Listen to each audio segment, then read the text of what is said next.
I know you did, Firecracker.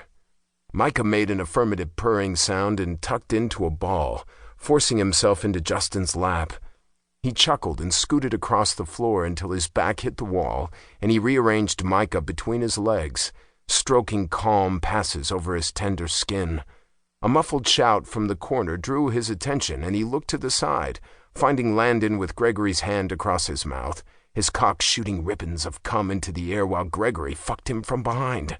Landon's nipples were decorated with clamps, and when Gregory reached up and twisted his finger through the sturdy chain, Justin directed his attention back to Micah. Another smothered cry filled the room, then Gregory groaned.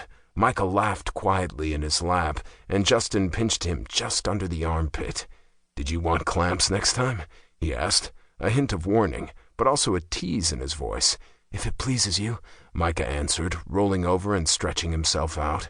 God, he was handsome, with a collar around his neck and cum splatters across his chest. Micah was everything Justin had wanted for his entire life made flesh.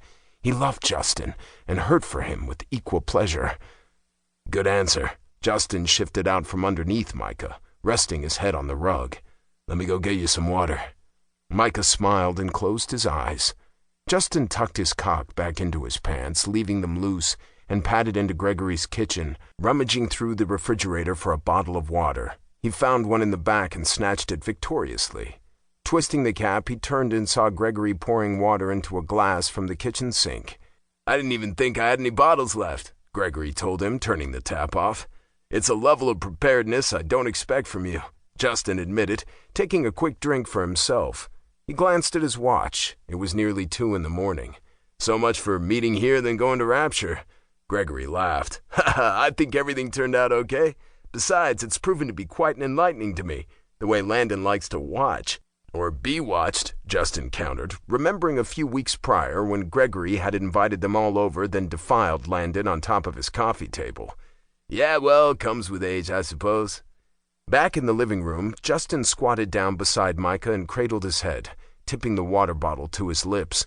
Micah took it from him easily and drank the majority of it before passing it back and curling up on the floor.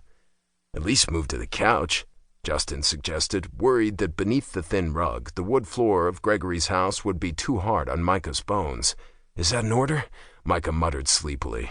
"No, Firecracker, it's not an order." Micah made a harumphing sort of noise and settled back onto the rug.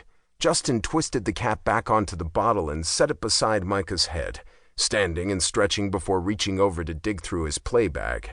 The night had taken an unexpected but agreeable turn, he reflected, rifling through leather and wood toys to find his phone.